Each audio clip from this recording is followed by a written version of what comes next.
Nëse i thu dikujt që e ka trurin e vogël, s'është ndonjë farë ofendimi. Te njerëzit, madhësia e trurit ndryshon për arsye biologjike si madhësia e trupit, gjinia dhe gjenetika.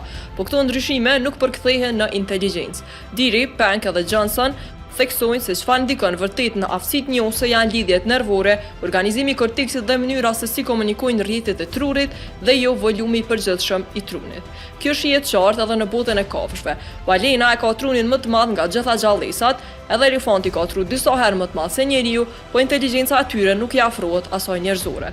Rreth dhe kolegët shpjegojnë se inteligjenca lidhet më shumë me kompleksitetin e strukturave nervore dhe densinë e neuroneve se sa me masën totale të trurit. Studimet e Herculano dhe Houzel tregojnë se truri i njeriu dallon jo për madhësinë, po për numrin dhe densinë e neuroneve në korteks, që mendohet të jetë një faktor kyç në aftësitë tona të arsyetimit, gjuhës dhe planifikimit. Këto karakteristika janë shumë më të rëndësishme se sa volumi.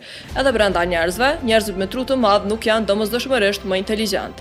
Diferenca në volum nuk shpjegon aftësitë mendore dhe kjo përputhet me gjetjet e McFane dhe Collard, të cilët argumentojnë se madhësia e trurit nuk e parashikon inteligjencën as të vertebrorët në përgjithësi. Prandaj, ideja se truri më i madh barazohet me inteligjencën më të lartë është e gabuar.